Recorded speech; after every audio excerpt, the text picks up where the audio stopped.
Atgriežamies bēdīgi slavenajā 13. gadsimtā, tātad vācu bruņinieki atbrauc uz šeieni, iekarot tātad Igaunijas un Latvijas zemes, tātad nodibinot tādu valsti, kas saucās Livonija. Esam par tādu dzirdējušies tādu ceru. Nu, un praktiski tajā laikā vairāk vai mazāk tātad tiek radīta tāda sabiedrības struktūra, ko mēs tā ļoti vienkāršojot varētu apgalvot, kad ir augšējais slānis, kuru pārstāv vācu bruņinieku viņu pēsteči, un ir tas apakšējais slānis, par kuru pēstečiem savukārt mēs parasti mēdzam uzskatīt sevi, ja principā tās tautas, no kurām izveidojās tātad latviešu nācija kā tāda. Nu, lūk. Un tā notiek, kad laika gaita britot, tātad Livonijas valsts var beidz pastāvēt, viņi tiek iekarot, visādas notikumi notiek, un principā jebkura vara, kas šeit tā kā ir ienākus, vairāk vai mazāk ir spiest rēķināties, ka šeit augšpusē tātad ir šīs sabiedrības, tas pats krējums un tā pati galva, viņi vienmēr ir bijuši tie vācieši. Tātad ņemot vērā to, ka Livonija tātad nāk mums vairāk vai mazāk no viduslaikiem, tātad kopš tiem laikiem, tātad, lai varētu ar šo te sabiedrības daļu attiecīgi vienoties par to, ka varas realizācija noteikts ar viņiem kaut kādīgi, tātad šī te valdība piekāpjās uz visādiem daudziem dažādiem jautājumiem, un pamatā šis tas vienkāršākais ceļš, kas tiek praktizēts, ir tas, kad attiecīgi tiek saglabātas kaut kādas privilēģijas. Mēs zinām, kas ir privilēģijas, tā ceru, tad mēs saprotam, ka viss ir tieši tādīgi un nekas nav nekādīgi savādāk. Teiksim, ka likums visiem ir viens, bet ir kaut kāda privilēģija. Pieņemsim, ka jūs, lai saprastu to privilēģijas dziļāko būtību,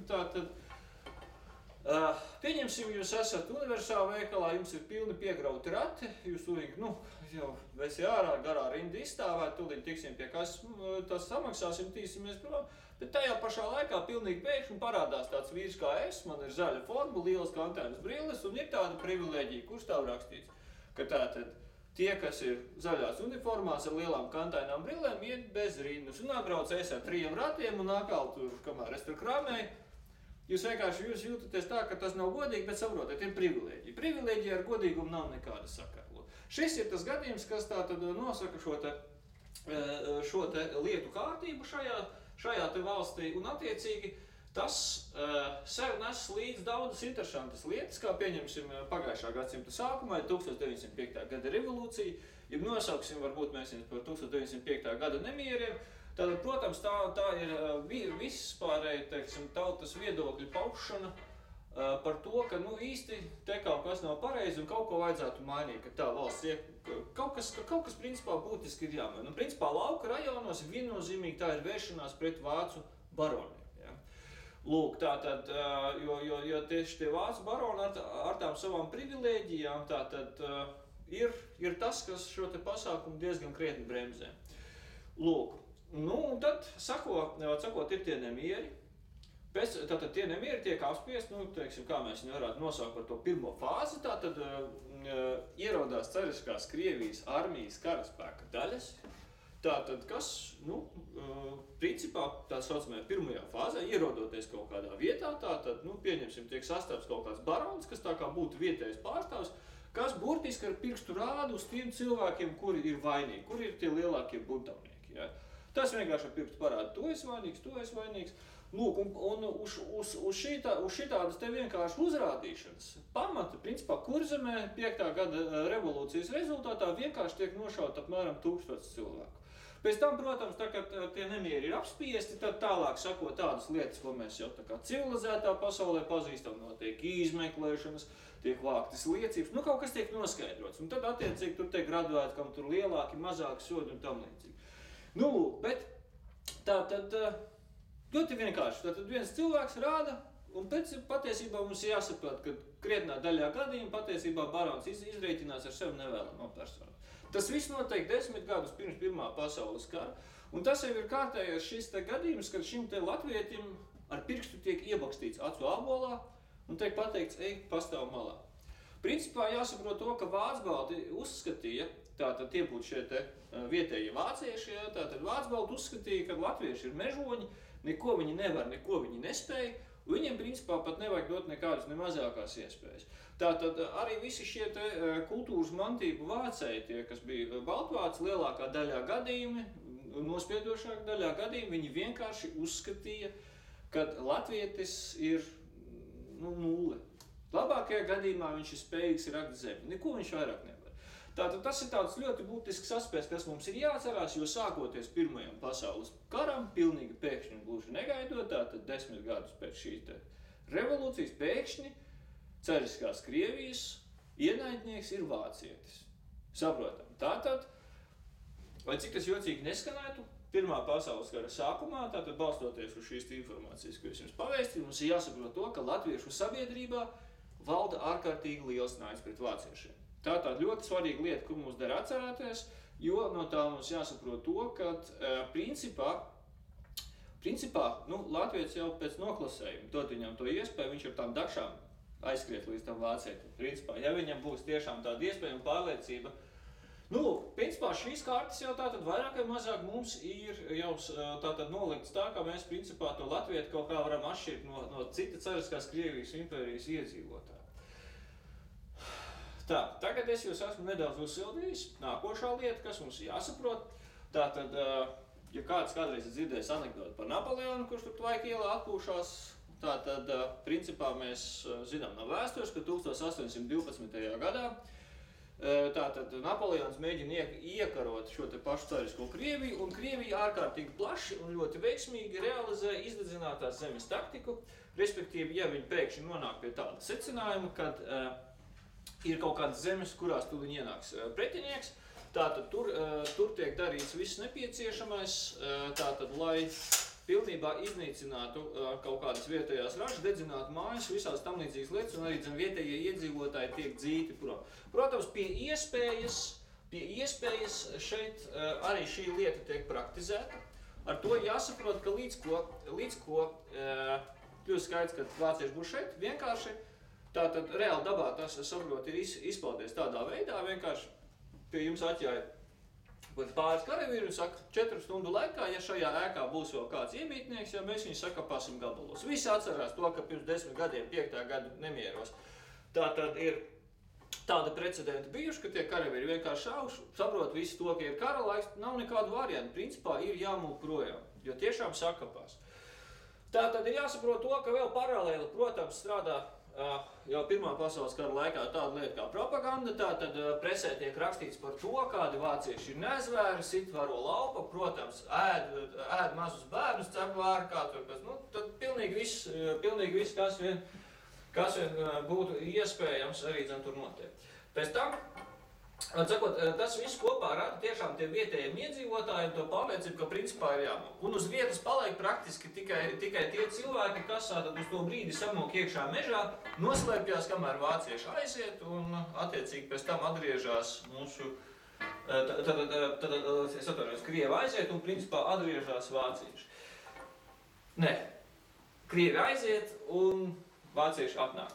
Tas nozīmē to, ka tātad Kurzemes reģionā bēgļu gaitās ir devušies apmēram 75% iedzīvotāji, tātad pārpaliek tikai 25, katrs ceturtais. Un arī Zemgalē notiek liela cilvēku kustība, tur dodās bēgļu gaitās 83%. Ar to mums ir jāsaprot to, ka sākoties Pirmajam pasaules karam Latvijas teritorijā ir apmēram 2,5 miljonus iedzīvotāji, savukārt Pirmā karam beidzoties 20. gadā. Tātad es esmu atrast tādus ciparus, kas vēst to, ka Latvijas teritorija ir apmēram 1,5 miljonus iedzīvotāji. Tad 1 miljons iedzīvotāji mazāk. Tātad pirmā ideja, protams, ka viņi ir krituši karos kaut kādīgi. Nē, tā tas nav. Jāsaprot to, ka lielākā daļa cilvēki ir devušies bēgļu gaitās un ir izslīduši pa visu plašo Krieviju. Lūk, no šitā visu mēs varam secināt to, ka tajā brīdī, kad šie latviešu strēlnieki ir dibināti, tajā brīdī, jocīgā kārtā, ir tātad vesela cilvēku grupa, kas ir bēgļi, no kuriem, padzirdot iespēju to, ka var pieteikties latviešu strēlniekos, tātad būtu karaspēku vienība, kas sastāv tikai no latviešiem, ka tad varēs iesist situāciju. Mums ir jāsaprot to, ka starp šiem cilvēkiem noteikti ir kāds cilvēku daudzums, kas nāk no Kurzemes, no Zemgales, kas attiecīgi jau ir gluži personiski motivēts nodurt pēc iespējas vairāk vāciešus. Tā, ļoti vienkārši runāt, ja mēs pieplasējam naļu pret vāciešiem, vienkārši akal visas bildes, visas zvaigznes nostājās tā, kā tam vajadzētu būt, lai latviešu strēlnieks būtu stipri augstāk motivēts salīdzinoši ar citiem cariskās Krievijas armijas karavīriem.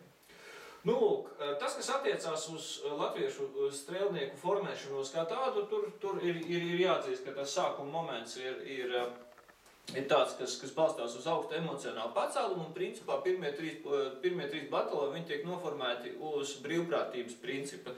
Respektīvi, brīvprātīgi varēja iet pieteikties. Un tas nozīmē to, ka principā šajos bataljonos tātad ir tāda publika, kas jau pēc noklusējuma ir augstu sev motivējusi, un viņi nav gluži vienkārši tā, ka pieņemsim, tur būtu tikai zemnieki vai kaut kādi strādnieki, tur bija ārkārtīgi raiva publika, tā skaitā bija skolotāji, bija cilvēki, kas bija arī turīgi, jo viņi gāja tātad, viņi gāja uz šiem te bataljoniem ar kaut kādu šo te ārkārtīgi augsto motivāciju. Nu, lūk, tādā veidā mums tātad ir latviešu strēlnieki radušies, ka viņi jau ar kaut ko tātad, principā jau atšķirās. Tātad mums drusku, protams, ir jāpaskatās, kas īsti noticis ar fronti uz to laiku. Kad sākoties Pirmajam pasaules karam, tātad ir valda arī, visas valstis ir pārliecināts par to, kā ātri sakaus pretinieki, jo visi pārliecināti par savām lielajām kaujas spējām, kas attiecīgi it kā pretiniekam nepiemīt. Nu, un šeit Krievijas pašos rietumos, jeb ziemeļrietumos drīzāk, tātad kara apgabalos, tātad iesauktie cilvēki, viņi formē divas karaspēka vienības, tātad viena būtu Samsonova armija, otra Rennenkampfa armija. Nu, jāatzīst, šie divi ģenerāļi, kas vada šīs te armijas, viņiem valda ļoti spēcīgas antipātijas vienam pret otru. Un tas briesmīgais rezultāts ir tāds, ka šie divi blakus esošās lielās armijas formējuma vadītāji principiāli viens ar otru nekontaktē.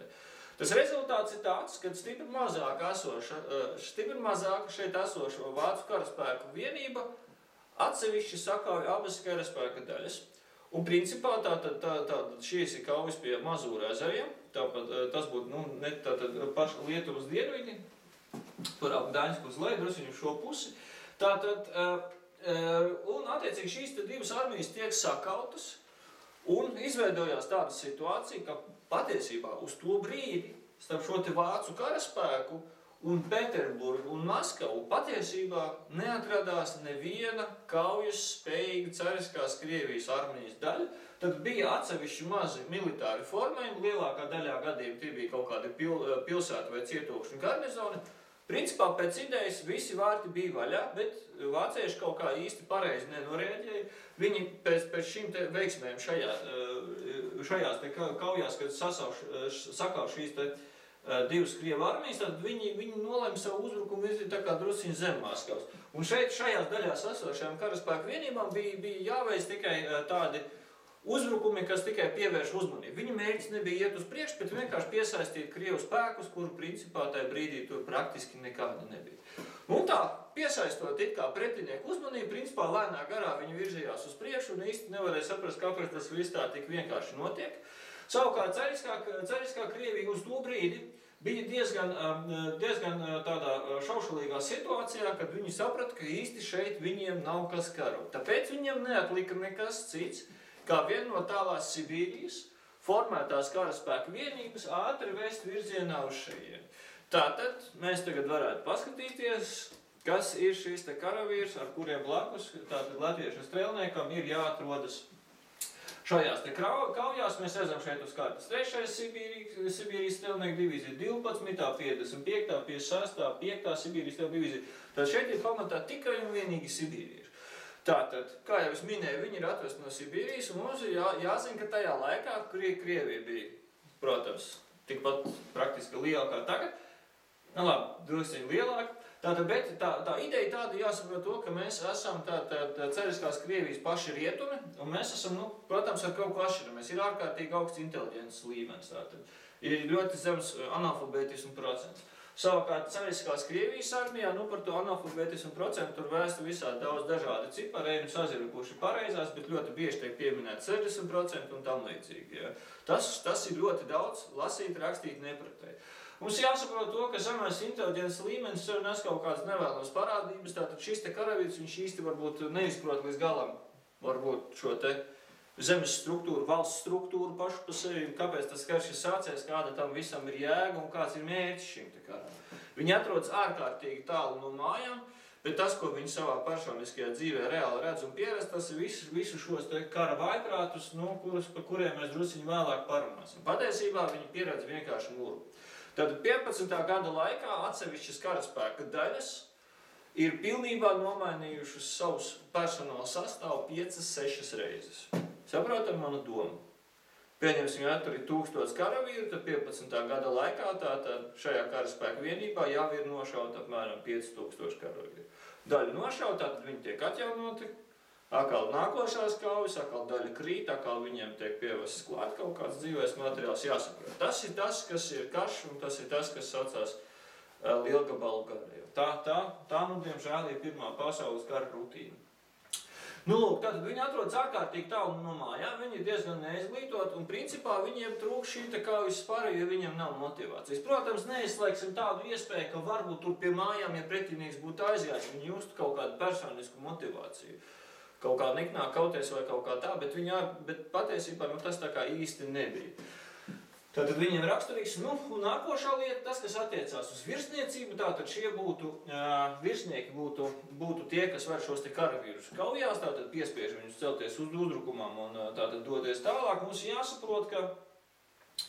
Mums jāsaprot to, ka pateicoties šīm te neveiksmēm kara sākumā, krietne daļa virsniecības tātad iegūta pārliecību, ka principā nav iespējams uzvarēt vācu armiju. Ar to jāsaprot, ka, saprotiet, ja jūs neticat tam, kad jūs kādu uzvarēsiet, ir skaidrs, ka visdrīzāk jūs viņu neuzvarēsiet. Jums nav nekāda arī attiecīgi pietrūk šī tā jocīgā lieta, kas saucās motivācija. Lūk, tas nebūtu tas, kas mums būtu jāatcerās šī brīdī, kad mēs gribam saprast, kas tad īsti ir noticis un kādos veidos. Par to pašu kara darbību mēs varbūt pārāk plaši tur detaļās neieslīgsim. Jums jāsaprot to, ka mēs ar kolēģi esam diezgan daudz diskutējuši par to tēmu, kā to visu varētu izstāstīt, bet patiesībā, kaut kur, teiksim, pēc pusotra gada pavadot šeit un tā kā intensīvi lasoties laiku par šīm kaujām, man beidzot ir pārliecība, ka es nojaušu, kurš bija, kurš stāvēja un kā viss darīja. Jāsaprot to, ka karaspēka daļas, kas, teiksim, ir pulks un attiecīgi, kur ir bataljoni, tātad viņi mēdz dalīties par rotām, kur atsevišķi rotas tiek sūtīts uz kaut kurienu vai no kaut kurienes, tur beigu galā. Ir tā situācija diezgan sarežģīta. Bet mēs tā konceptuāli varam tā ātri izskriet cauri. Tātad šeit tiek sapulcināti apmēram 100 000 cariskās Krievijas armijas karavīru, kas ir relatīvi neliels skaits priekš uzbrukumiem. Tātad it kā tas mērķis apmēram varētu būt bijis uzstādīts ieņemt Jelgavu. Šis te ar tādu mazu, relatīvi tievu tādu līniju uzzīmētā līnija, tātad tā būtu mums liela, diezgan grūti šķērsojama upe. Viņa šeit ir pietiekama plata, lai būtu vērā ņemams šķērslis. Tātad šī pati teritorija, kur ir izveidojušies šie ierakumi, viņi ir ārkārtīgi purvaini, tātad tas, kas protams, maina šo te fortifikācijas būvi konceptu, tātad, kurš ir vaļņa veidā caur visam purvam izbūvēts, tātad viņš ir ne tikai viena līnija, tur ir vairākas līnijas, plus ir atsevišķi nocietinātie punkti. Tātad šī militārā žargonā, teiksim, viņus varētu nosaukt par uz iekšu vērstu aizsardzības sistēmu. Tātad nepietiks ar to, ka jūs pārāpsiet kaut kādu vienu līniju, jums principā arī tālāk tā pārvietošanās būs diezgan apgrūtinoša. Tātad uz šiem 100 000 cariskās Krievijas armijas karavīru, aptuvenais cipars, 12 000 būtu latviešu strēlnieku, tātad kas beidzot visa Pirmā pasaules kara laikā beidzot gadījums, ka viņi principā darbojās visi reizē. Tātad šis formējums saglabājās 3 dienas, kad viņi attiecīgi šeit ir.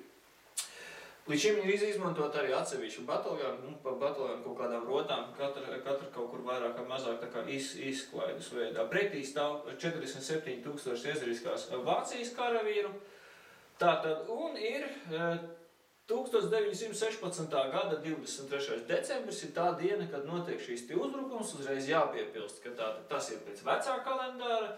Tātad 18. gadā notiek šī kalendāra maiņa, ka cariskā Krievija pieņem to pašu kalendāru, ko lieto visa pārējā Rietuma Eiropa.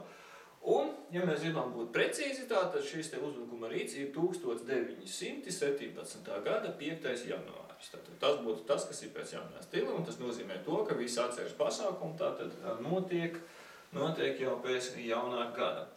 Tātad tā nu sanāk, ka tātad vāciešiem šīs uzbrukums ir attiecīgi janvāris, savukārt latviešu strēlniekiem 23. decembris, tātad diena pirms Ziemassvētkiem. Tātad par galveno uzbrukumu spēku tiek izvēlēti latviešu strēlnieki, un kuriem mēs tātad paskatāmies kartē, mēs redzam to, ka viņu savu uzdevumu arī veiksmīgi realizē. Tātad uzbrukuma punkts tātad ir nosprausts, katrā brigādē ir pa 4 pulkiem. Un katrai brigādei ir nosprausts uzdevums pāraut pretinieka līnijas tieši apus šīm te nocietinātajām punktām, kas saucās mangaļi. Tas ir tas, kur mēs atrodamies patreiz, tātad tā ir kādreizējā mežsarga māja. Lūk. Tad, kā mēs redzam, abas brigādes diezgan veiksmīgi tiek galā ar šo te uzdevumu, gan tiesa šis te pārāms, kas notiek tuvāk virzienā uz Jelgavu, viņš īsti nav tik veiksmīgs, tur ir 101 lieta, kas un kāpēc principā tas viss nenotika, bet 3 dienu laikā tātad viņi ir spiesti pilnībā atkāpties atpakaļ savās izējas pozīcijās. Savukārt šis te vairāk uz ziemeļiem esošs pārāums otrai brigādei, tātad viņš ir veiksmīgs, tātad pārāums tiek uztaisīts un viņš tālāk veiksmīgi tiek attīstīts. Par galveno iemeslu, kāpēc tas nekur tālāk neaizgāja, principā, varētu runāt jau garu un plaši, bet tā viegli rezumējot, tātad nav pietiekamā daudzumā sagatavotas rezerves. Tas patiesībā būtu laikam uzskatāms par to galveno argumentu, kāpēc šis pasākums principā tātad viņš nekur tālāk neattīstās. Principā visa šī darbība notiek šādi 3 stūri ietvaros, tātad tiek iekarot apmēram 35 kvadrātkilometri. Tas viss ir tās kaujas, kas notiek principā 3 dienas, kur lielopkārt smagumu pamatā izneš šie te latviešu strēlnieki. Tātad pēc šīm 3 dienām intensīvu kauju, tātad latviešu strēlnieki tiek aizsūtīti uz aizmuguri atpūsties, rekuperēt spēkus, kas saka vīri. Lūk, un attiecīgi, principā frontes līnija lēnā garā nostabilizējās, tad savukārt vācieši, kas ir zaudējuši savas pozīcijas, tātad viņi ir savākušies kopā, pagrupējušies, pievilkuši kaut kādas rezerves un mēģina atpakaļ atsist savas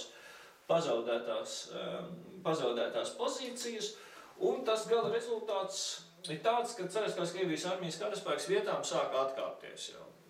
Kā tad glābīs tiek atkal iesaistīti latviešu strēlnieki, tātad viņi šo te spiedienu tā kā piebrenzē aptur, un šīs te kaujas, tātad viņas tālāk jau beidzās, militārā kampaņa beidzās ar to, kad iestājas temperatūra, kas nokrīt zem -30 un zemāk, pat -35 dažām vienā otrā avotā ir minēts.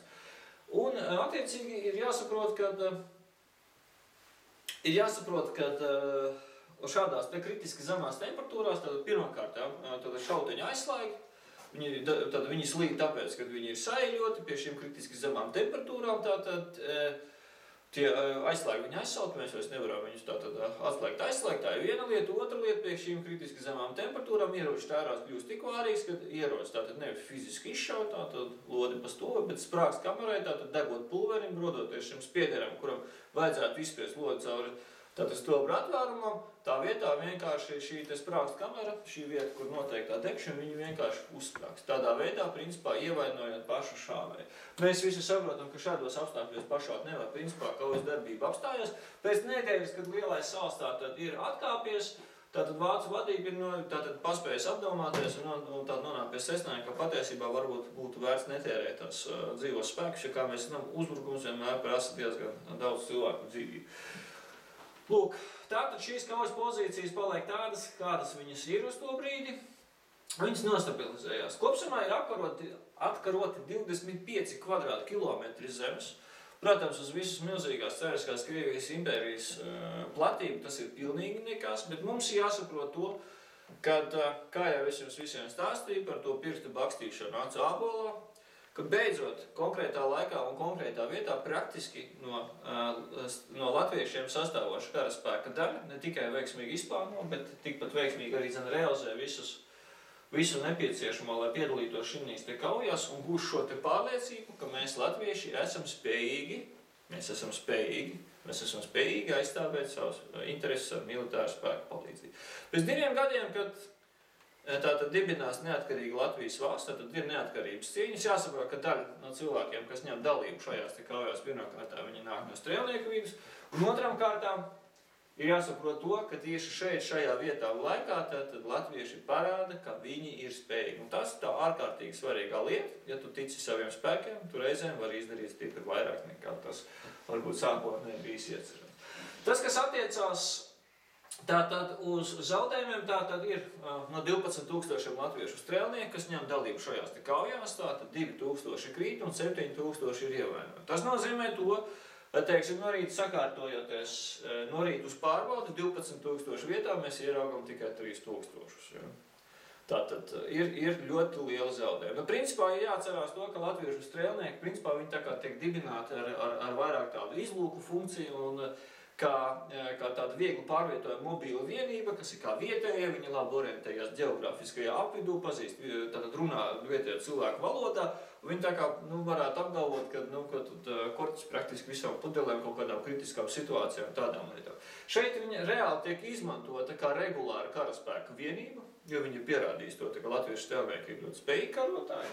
Tātad, kā attiecīgi liela regulāra armijas daļa, viņi tiek vairāk vai mazāk izmantot. Šis nav tas gluži tas gadījums, kad būtu frontālais uzbrukums, bet tātad tas ir tas uzbrukums, kur, kā es jums vēstīju, 15. gada laikā, tātad ir atsevišķas karaspēka daļas, kas tātad 5 reizes ir pilnībā pazaudējuši savus karavīrus un atjaunojuši attiecīgi no rezervēm.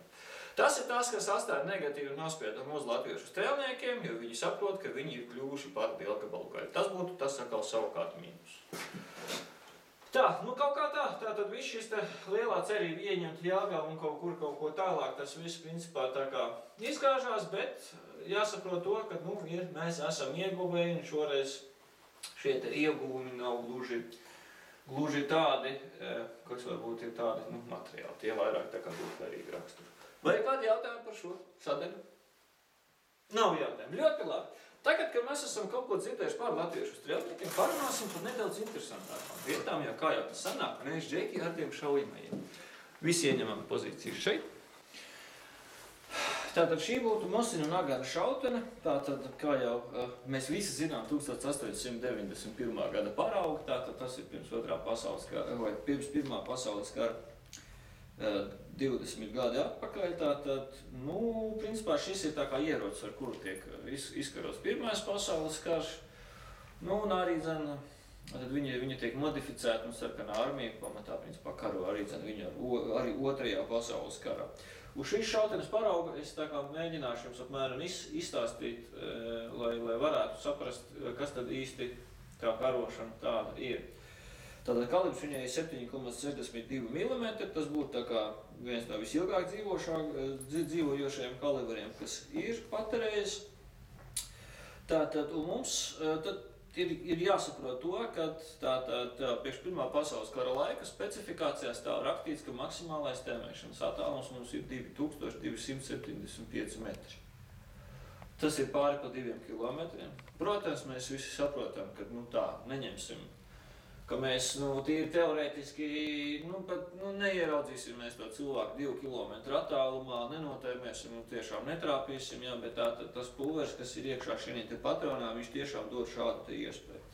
Tātad uzreiz pasaku, kad Ziemassvētku kaujās latviešu strēlnieki ir ekipēti ar Japāņu ražotajām Arisakas šautenēm. Un pirms tam viņi bija ekipēti ar Amerikas Savienotajās valstīs ražotajām Winchester sistēmas šautenēm, tām pašām visām slavenajām šautenēm, kuras ir redzams praktiski visos westernos. Ja. Lūk, tādējādīgi. Bet tātad šī brīdī, kad mums ir darīšana ar šaušanu, mums, protams, ir jāmēģina īsti saprast, cik tad tālu, kas tad mums ir īsti notiek, nenotiek, ja, tātad mums ir darīšana lūk šādu te priekšmetu. Mēs visu viņu pazīstam ar nosaukumu patronu, tātad ja, viņi sastāv no vairākām daļām, tā augšējā daļa, kas izlido ārā no stobra. Nedaudz sarūsējušā veidā viņi izskatās lūk šādīgi, ja. Tātad lode tā kā vairāk vai mazāk kā spicu galu. Tātad, un apakšējā daļa saucās čālīti, kas attiecīgi ir pildīta ar šo te pulveri. Tātad, un kā varbūt kā viens otrs zēnu gados, kurš ir dedzinājis pulveri, saprot, var izstāstīt, ka arī kas briesmīgs gluži, principā jūs nepiemeklēsiet, jūs dedzināsiet šo te pulveri, jo līdzīgi kā benzīns mēs aizdedzinām, viņš vienkārši deg, bet ja mēs benzīna garaiņus tātad sajaucam īstajā proporcijā, ar gaisu mēs iegūstam kaut ko jau tātad sprākstošu. Tas, kas attiecās uz šo te pulveri, tātad viņš iekšpusē tiek aizdedzināts, tur viņš degot rada gāzes, kas rada pakāpeniski augošu spiedienu, ar kuru palīdzību lode tiek izstumta ārā pa stobru. Tātad, lai mēs varētu tiešām aizšaut šos 2 kilometrus un vairāk, tātad mums ir nepieciešams likt lodē lidot tā, kā mēs gribam. Tāpēc ir tādējādi, ka šī lode, pēc idejas, viņa ir nedaudz lielāka nekā stobra atvērums. Tas ir nepieciešams priekš tam, lai tajā brīdī, kad lode izlidojas ārā pa stobru, viņa lidotu, nevis kaut kādīgi tur tā kūleņojot, bet lai viņa lidotu un attiecīgi, lai viņi varētu grozīties ap savu asi, jo tikai tādā veidā mēs varam panākt, ka tā lode lido taisni un tiešām trāpīs tur, kur mēs vēlamies. Tas arī izskaidro visas lietas, kas notiek ar šo te cilvēka ķermeni, kas mums pieder. Tātad šī lode, kas lido pa gaisu un attiecīgi griežās, tajā brīdī, kad viņi ierabjās jūsu miesā, tas nozīmē to, ka šis te ieejošais caurums visdrīzāk tātad būs šis te pats lodes diametrs. Tālāk, pateicoties šeit rotācijai, tātad, viņi tātad griezdamās viņi jau sāk griezties pa cilvēka ķermeni, tātad viņi zaudē šo te taisno trajektoriju, un tajā brīdī viņi tad plēš audus, un lielākā daļā gadījumā iznākot pa otru pusi ārā, tātad tiek plēsts cilvēka gaļas gabals, kas būtu apmēram cilvēka dūras lielumā. Ir skaidrs, jā. Tālāk ir jāsaprot to, ka, ja attiecīgi šādīgi rotējot viņa skrienot caur cilvēku ķermeņiem, atsitās pret kaut kādu citu priekšmetu, pret kaut kādu cietāku lietu, pieņemsim kaulu, viņi tikpat labi var sadalīties 2 un vairāk daļās, kas katra principā turpinātu savu tālāko lidošanas trajektoriju. Tātad tas nozīmē to, ka tātad vairāk fragmenti var nākt ārā no cilvēka ķermeņa, un tas nozīmē, ka caurums var būt arī lielāks nekā cilvēka dūras izmērs. Kas mums ir jāsaprot? Jāsaprot to, ka ja mēs principā, vai tas ir 2014. gads, vai tas ir 2. pasaules karš vai 1. pasaules karš, mēs visi vienmēr esam gribējuši dzīvot. Un tas nozīmē to, ka mēs varētu domāt par to, kā īsti mēs varētu darīt, lai mēs varētu izdzīvot. Un viena ideja, kas mums vienotreiz piemeklē, varētu būt bijis tāda, ka mēs gribētu aiz kādu noslēpties, bet tā situācija ir sekojoša. Ja mēs nostādīsim cilvēku vienu aiz otru un no tuvas distances izšausim, tā lode varētu izlidot cauri vairākiem cilvēkiem, tātad aiz cilvēku principā slēpties. Cerēt jau var, bet praktiski dzīvē varētu arī tas gluži nepalīdzēt. Tas ir skaidrs. Tātad mēs ar lielāko prieku sēžam tranšajā, tātad esam noslēpuši savu ķermeni no pretinieka, esam izbāžuši ārā kaut kādu stobru, un mēs tātad gribam šaut pa pretinieku kā traki, jo mēs zinām, ka tajā brīdī, kad mēs būsim spiesti tur tranšajā pamest, tad būs diezgan nepatīkami. Tāpēc visu munīciju jau uz tiem laikiem nāk sagatavot šādā te veidā aptverē, attaisot aizslēgu, tātad te ir tāda speciāla gropa, ieliekam iekšā, nofiksējam šo te munīciju, ar īkšķa palīdzību mēs viņu iestumjam iekšā, es to nedarīšu, jo tad man tur viss sasprūdīs. Tātad 4 patronas nonāk apakšā mums uz šejieni, tā ir tāda vieta, kas saucās magazīni, 5. nostājas pretī stobram, aiztaisot cietā, tad mēs esam gatavi šaut, nospiežot mēlīte, tātad aizdedzinām kapseli, kas dod tātad lielu karstumu, kas savukārt aizdedzina pulveri, kas rada šīs te karstās izplūdu gāzes, tātad karstās degšanas gāzes, ar kuru palīdzību šī lode tiek spiesta cauri šim te stobram, jo kā jau es minēju, tātad tas stobra atvērums ir nedaudz mazāks nekā lodes diametrs. Tātad šeit stobra iekšpusē ir tāda iegriezta vītne, ar kuras palīdzību tiek panākt šī te rotācija. Tātad lode izlido ārā, atskan ļoti liels troksnis, un tātad šī spiediena starpība, kas valda stobra iekšpusē un stobra ārpusē, tātad no stobra joprojām lido ārā tātad degoši vai jau degoši, vai arī, teiksim, tāda pulvera gabaliņa, kas tuliņ vēl tikai degs, vēl pāris metrus nolidot, tātad mums aiz šīs te šautenes stobra gala. Tā kā esam izšauši pirmo lodi, taisam vaļā, tātad taisot vaļā tur tāds āķīts izvelk ārā tukšo čaulīti no sprāgas kameras, tātad aizdod pa gaisu kūpoša čaulīte. Šeit no apakšā esošā tātad atspēras tumu uz augšu, šeit esošās 5 patronas, vai patronu numur 4 nostājas pretī stobram, taisam ciet, esam gatavi šaut. šaujam, atkal lodi lido ārā, tukšā čaulīt pa gaisu. Tātad tādā veidā mēs principā varam šaut lēnāk, tātad šaut un maksimālais šaušanas ātrums mums varētu sasniegt pat 18 šāvienus minūtē, bet ar mazu sīku ātrumu pietiek mums pievienot jebkādu kaut kādu darbību, kā pieņemsim tēmēšanu, tā, protams, šaušanas temps mums uzreiz samazinās. Lūk, nu mēs visi priecājamies par iespēju būt kaut kādā slēptuvē un attiecīgi šaut, jo tajā brīdī, kad mēs esam spiesti, vai nu tātad tur divas iespējamās situācijas, vai nu pretinieks ir atskrējis pie mums, vai arī mēs esam aizskrējuši līdz pretiniekam. Tātad šīs ir tādas divas iespējas. Vienā brīdī mēs vairs nespējam pārlādēt, mēs vairs nespējam šaut, un tajā brīdī attiecīgi mums neatliek nekas cits kā durti. Tātad durklis šai šautenei ir lūk šāds adatveida, tātad ļoti raksturīgs tikai šai šautenei.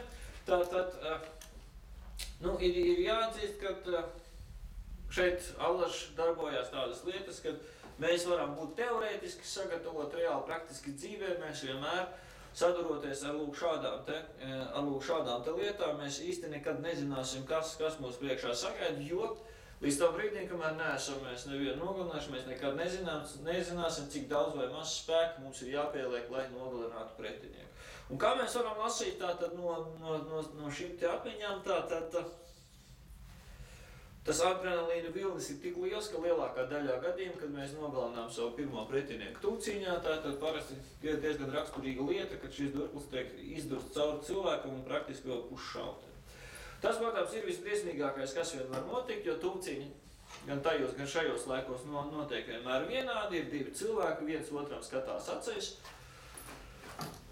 Jūs jau simtiem reižu esat paspējuši izdomāt to, ka patiesībā, ja tā godīgi, tad ar to cilvēku, kas pretī stāv īsti tur dalīt nav ko, bet tā nu ir nonācis, ka tagad viens no mums mirs. Tur tie plašie varianti nemaz praktiski nav nekādi. Tā, par to tad mums ir tā kā puslīdz skaidrs. Mums tad ir nākošā lieta, ko mēs tā ļoti īsi varbūt varētu izrunāt. Tātad Latvija ir valsts, kur tātad pasaules kari tātad mums ir gājuši pāri divas reizes, gan pirmais, gan otrais pasaules karš. Un tas nozīmē to, ka attiecīgi šādi te kara atkritumi, kurus mēs tā varētu nosaukt, tātad jeb sprādzienu bīstami objekti, kā mēs viņus pazīstam, tātad, ka viņi varētu būt sastopami relatīvi bieži. Nokļūstot pēkšņi kaut kādā kontaktā, tas ir vienalga. Jūs esat, nezinu, kā, teiksim, pamestā mājā ienākuši, jūs seņojat vai ko, principā sastopoties ar šiem te priekšmetiem, kas tiek definēti kā sprādzienu bīstami, jums ir jāatcerās, ka jūs viņus nedrīkstat aiztikt, jo jūs neesat kvalificēts noteikti sprādzienu bīstamības pakāpi. Tā būtu viena lieta, kas būtu jums jāatcerās. Nekādā gadījumā jūs nedrīkstat pagriezties un iet projām, jo var atnākt kāds cits un tiešām šos te priekšmetus aiztekt, un viņi var detonēt. Tātad viņš var detonēt un attiecīgi nodarīt kaut kādu diezgan pamatīgu postījumu, cilvēku nogalinot vai visdrīzāk ievainojot, un tas nozīmē to, ka jums jārīkojas pareizi. Jūs šo priekšmetu neaiztiekat, jūs attiecīgi apstājaties tur, kur jūs esat, un jūs informējat, tātad piezinām uz policiju, pastāstam, kur mēs esam, kur mēs atrodamies, tad viņi atsūtīs kaut kādā veidā sapierus, kas šo te lietu neutralizēs. Bet atkal no otras puses, ko es gribētu pastāstīt, ja jums savukārt patīk kā smaržo pulveris, kas ir sadedzis vai, teiksim, kaut kāda sprākstviela, vai arī attiecīgi kaut kāda sprākstviela, protams, jums vienkārši ir jāsaprot to, ka vislabākais rezultāts no jūsu darba būs tikai tad, ja jūs izvēlēsieties darīt kaut ko tādu, kas jums patīk. Un attiecīgi, ja jums patīk tā smarža, kāda parādās pēc tam, kad kaut kas ir uzsprādis, jums vienkārši ir jāizvēlās kļūt par karavīru, lai jūs ikdienā varētu vienkārši spridzināt uz vēlu pāraušanu. Ir skaidrs, ja? Tā, tik tālu mēs varbūt par šo te. Tālāk mēs varētu aiet nedaudz tālāk. Tā, man būs gaismas avots ir muguras. Tātad, Pirmā pasaules kara laikā izmantota dzeloņdrāts, protams, mums jāsaprot to, kad ir tāda lieta, kas saucās specifikācija. Protams, šīs dzeloņdrāts ir uztaisītas tādas, kuras ir maksimāli grūti tātad sagriezt. Mēs redzam to, ka dzeloni ir pietiekami daudz, lai attiecīgi saķertos visus mūsu drēbes. Tātad pirmajā pasaules karā ir ļoti attīstīta aizsardzības ieroči, respektīvi stacionārie ložmetēji, visādas tādas lietas. Un tas nozīmē to, ka līdz ko mums ir kaut kādas statiskās pozīcijas, tas nozīmē to, ka attiecīgi mēs varam sagatavoties pretinieku iespējami atnākšanai pie mums. Mēs notīrām vismaz 300-400 metrus priekšā esošo teritoriju, lai tur būtu neviens koks, aiz kura varētu pretinieks paslēpties. Un papildus klāt pie visa. Protams, mēs šo teritoriju aizpildām ar šādām dzelguņstiepiem, lai pretinieks nevarētu ātri līdz mums atskriet un tā sacīt tikt klāt pie mūsu ķermeņiem. Tātad dosimies tālāk.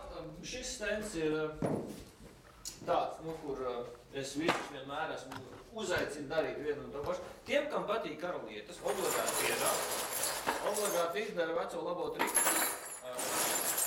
Ar pagrāmstīšanos gar kara atkritumiem, kāpēc gan ne, ja to drīkst darīt legāli.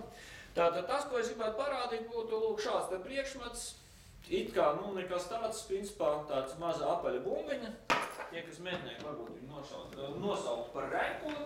Tātad šeit attiecīgi, runājot par šo te bumbiņu, mēs nonākam līdz Pirmā pasaules kara briesmīgajiem ierocim, kuram nosaukums ir šrapnelis. Ja? Tas ir artilērijas lādiņš, tātad viņš tiek izšauts no lielgabala, viņam ir attiecīgi kaut kādas savas zināmas īpašības. Pirmkārtām augšpusē tātad viņam ir tas, ko mūsu laikos mēs visi labi pazīstam ar nosaukumu timers, mēģinot latviskot, teiksim, mēs viņu varētu nosaukt par laika aizduras detonatoru. Tātad tā būtu viena lieta, viņš izceļās ar to, ka te ir virsū kaut kāda skala, kuru mēs varam, teiksim, pagriezt uz vienu vai uz otru pusi, definējot viņam sprākšanas brīdi. Apmēram šādā te tilpumā iekšpusē mums atrodas šīs te bumbiņas, kuras es jums rādīju, viņas atrodas praktiski puscentimetru bieza tāda metāla šaiba, un zem tās atrodas 100 grami parastā šaujampuldera, kuru mēs varam atrast jebkurā patronā.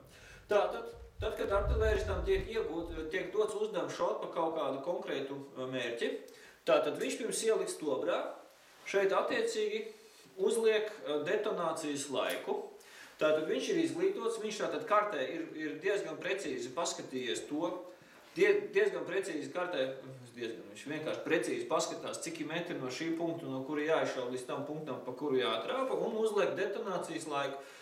Tas tiek darīts pēc tabulas. Tīri teorētiski katrs artilērists varētu uz papīra aprēķināt, jo viņš zina tātad artilērijas šāviņu smagumu, viņš zina pulvera daudzumā, kuru tiek izšauts, tad viņš attiecīgi vēja ātrums, gaisa mitrums, pilnīgi visi ietekmējošie faktori, viņi tiek sasumēti, un attiecīgi pirms ieliks tobrā uzliekam detonācijas laiku.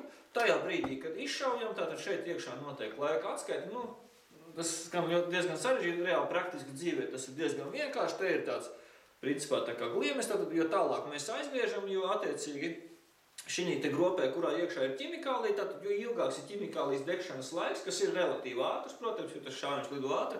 Un tad brīdī, kad šāviņš ir uzlidojis gaisā un viņš principā krīt lejā, tur, kur ir iecerēts viņam tātad detonēt, tātad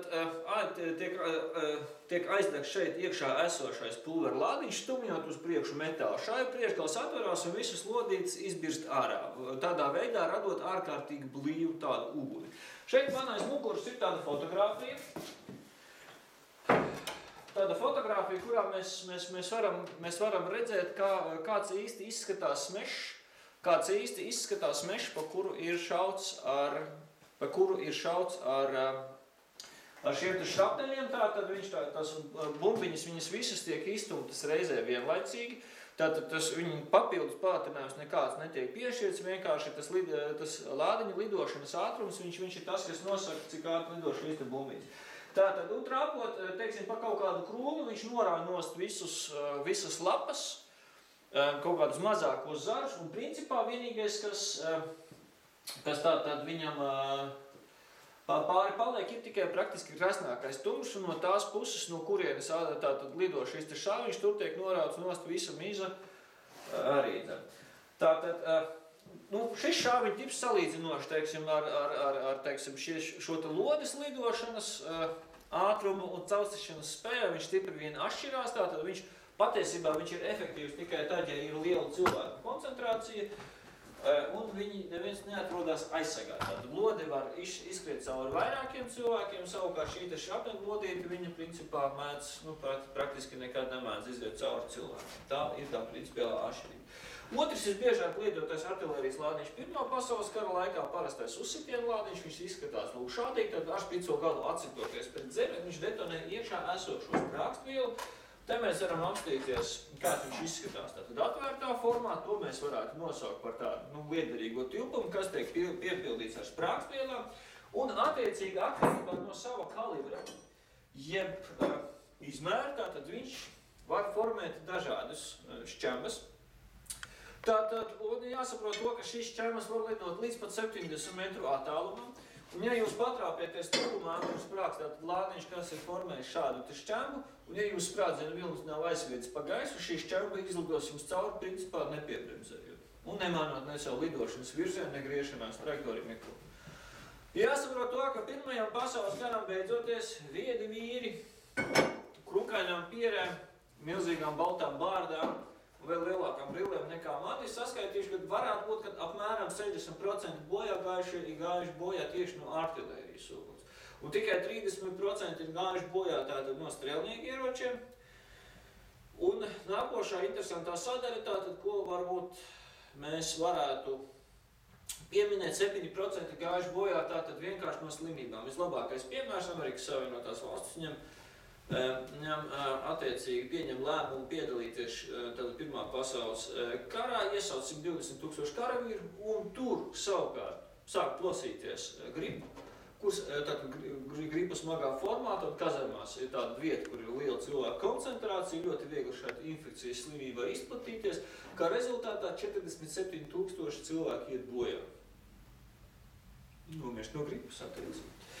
Tā, kas ir tas, ko mums darētu zināt, jo atnākot uz šo te muzeju un izejot ārā, redzot šīs te konstrukcijas, kuras ir attiecīgi raksturīgas šai te apkaimē, mums jāsaprot to, ka šajos te purvainajos apstākļos mēs nevaram izrakt tranšai, jo, kā mēs tagad zinām, lielākā daļa bojāgājušie kā reiz iet bojā artilērijas uguns rezultātā. Tas nozīmē to, ka mums praktiski obligāti ir jābūvē tātad kaut kas, kas varētu mūs aizsargāt. Tātad otrā slāpes dziļumā šajā apkainē mums parādās ūdens, tāpēc neatliek nekas cits, kā iet tādu smagāko ceļu, taisīt virszemes konstrukcijas, kas pasargā dzīvo spēku.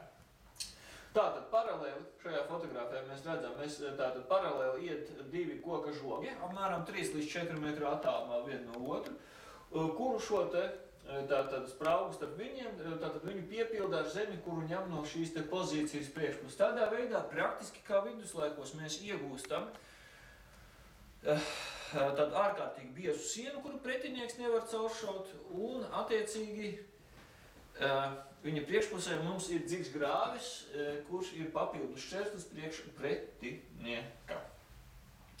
Nu, kaut kā tā, te mēs redzam latviešu strēlnieku ar Winchesteram raksturīgu šo te aizslēgu, tātad, kas tātad viņš tad lādēts pa augšu, tiek pārslēgts tātad virzot šo apakšējo daļu. Tas ierocis ir iepirkts Amerikas Savienotajās valstīs, latviešu strēlniekiem tika iedos tāpēc, ka bija cerības, ka tāda inteliģenta, atsakot, karaspēku vienība, ka viņi tiks galā ar šo te diezgan sarežģīto ieroci, jo aizslēgs sastāv no stipri vairākam daļām, tātad viņš ir diezgan rūpīgi jākop, bet šim te ierocim izrādījās, ka viņam bija vairāk visādi trūkumi, kur rezultātā, principā, šiem ģeogrāfiskiem apstākļiem īsti līdz galām viņš nebija piemērots. Bet mēs mūsu tālāko ekskursiju varētu turpināt nākošajā zālē, kas varētu patikt jums visvairāk. Tā, ienākam nekautrējamies.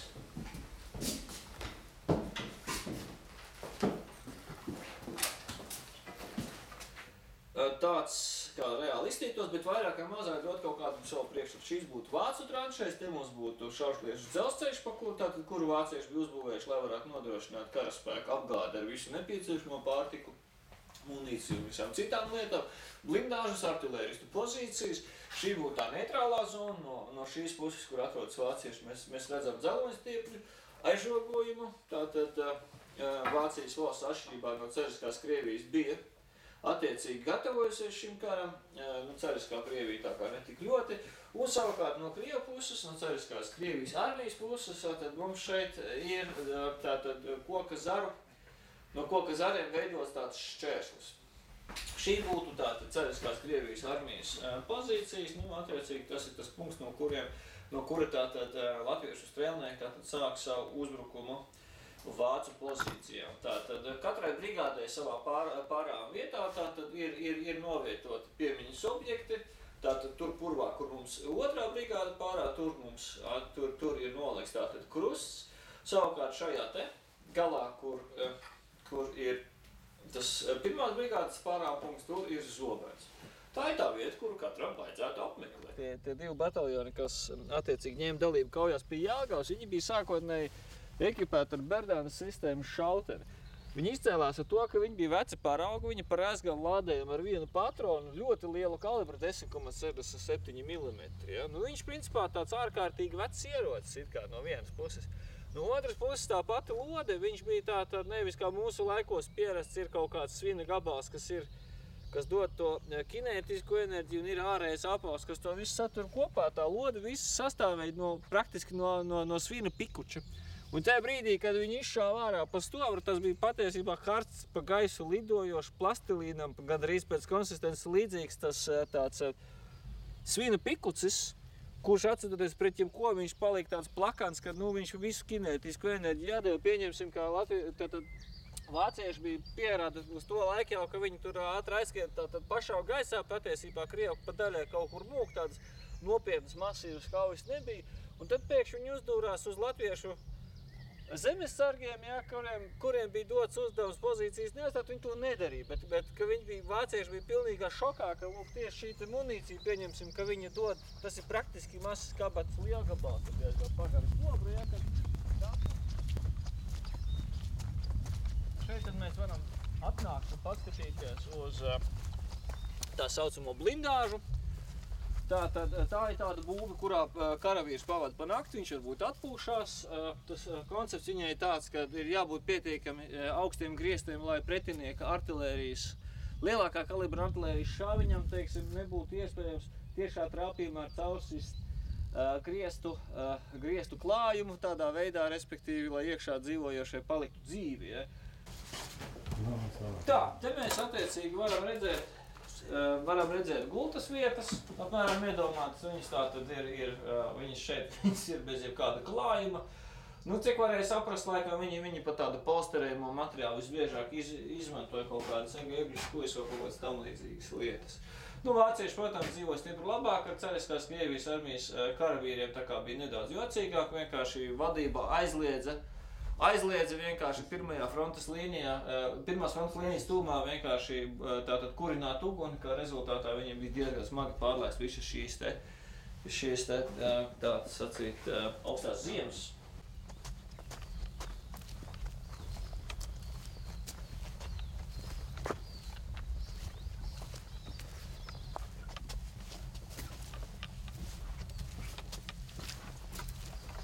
Tā, te mēs varam redzēt, ka šī ir tā saucamā pilnā profila tranšēja, tātad atrodoties šeit apakšā, mēs pilnīgi esam pasargāti, vairāk vai mazāk tātad no pretinieka tātad kainieka ieročiem. Artilērijas lādiņš, protams, vienmēr var iekrist iekšā, bet no tā ne visi principā izsargāties nevar. Un tikai tajā gadījumā, kad, teiksim, mums ir jāatrodas postenī, mēs pakāpjamies uz pakāpienu. Un šeit no iekšpuses mēs attiecīgi visu nakti stāvam un cenšamies skatīties, kontrolēt priekšā esošo teritoriju. Ja mums nebūtu šādas skatu lūkas, visdrīzāk mēs skatītos pāri malai, tad nekas cits mums neatliktu, kā vien noķert savā galvā kādu lidojošu lodi, jo šī teritorija, kas atrodas starp mūsu pozīcijām un pretinieku pozīcijām, tātad tur notiek ļoti aktīva izlūku darbība, ir kaut kādi slēpņu posteņi, teiksim, kas viens otru cenšas nomedīt kaut kādus pretinieku paņem gūstā vai vienkārši kāds cilvēks mēģina trāpīt attiecīgi kaut kādam pretiniekam. Mēs varam doties tālāk. Šajien.